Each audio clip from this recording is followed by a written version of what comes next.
संधव सभ्यता का ओरिजिन, उद्भव देख लिया। अब हम लोग देखते हैं संधव सभ्यता का विस्तार। इसका भौगोलिक विस्तार कहां से कहां तक था। तो भौगोलिक विस्तार के बारे में हम लोग देखते हैं तो नॉर्थ में यानी उत्तर भारत में सबसे उत्तर में जो स्थल था या स्थल है मांडा है। ओके, वर्तमान में यह जम्मू कश्मीर राज्य में स्थित है, मांडा है। और सबसे दक्षिणतम जो स्थल है दायमाबाद अथवा दैमाबाद,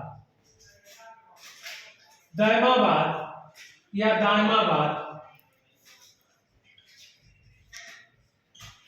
दायमाबाद अथवा दैमाबाद। Okay, yes. तो यह साउथ का है यानी दक्षिण भारत का यानी दक्षिणी स्थल है, यह दक्षिणी स्थल है। तो इस प्रकार सबसे उत्तरी स्थल मांडा है और जो जम्मू कश्मीर राज्य में स्थित है, और सबसे दक्षिणी स्थल दायमाबाद अथवा दैमाबाद है, यह महाराष्ट्र राज्य में स्थित है, यह महाराष्ट्र राज्य में स्थित है। और यह जम्मू कश्मीर राज्य में स्थित है मांडा। ओके, चेनाब नदी के किनारे है और यह दायमाबाद प्रवरा रिवर के किनारे है, प्रवरा नदी के किनारे है। और जो प्रवरा रिवर है वह गोदावरी नदी का की सहायक नदी है। ओके, इसके बाद जो ईस्ट यानी पूर्वी स्थल है वह है आलमगीरपुर, ध्यान रखना है आलमगीरपुर है,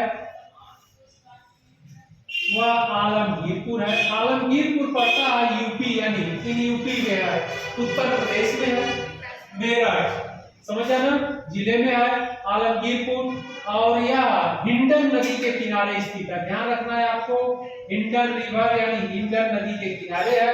हिंडन नदी यमुना नदी की सहायक नदी है। ओके, इसके बाद इसका जो पश्चिमी स्थल है सुतका गेंडोर है, सुतका गेंडोर है। ओके, वर्तमान में यह बलूचिस्तान, पाकिस्तान के बलूचिस्तान प्रांत में स्थित है।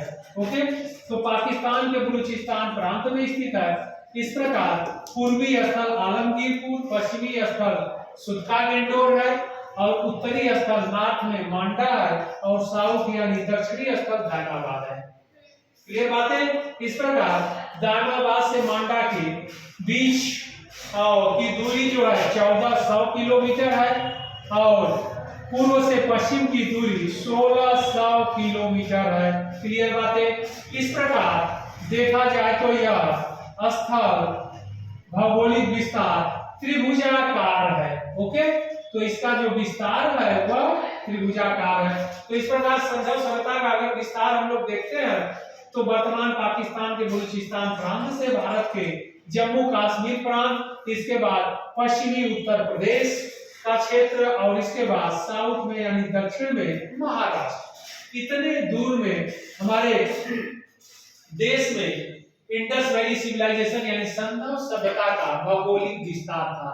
अगर वर्तमान में देश में देखा जाए तो 3 देशों में आ जाएगा। एक देश हो जाएगा अफगानिस्तान, ओके, दूसरा देश पाकिस्तान और तीसरा देश इंडिया यानी भारत। इस प्रकार संधव सभ्यता का विस्तार 3 देशों में वर्तमान में देखा जाए तो 3 देशों में दिखाई पड़ता है, अफगानिस्तान, पाकिस्तान और भारत। ओके, और अफगानिस्तान में जो स्थल थे मुंडी घाट और सुर्तकोई स्थल या अफगानिस्तान के जो आपसे एग्जाम में बार बार पूछा जाता है। क्लियर बात। तो इस प्रकार यह संधव सभ्यता का भौगोलिक विस्तार है। ठीक।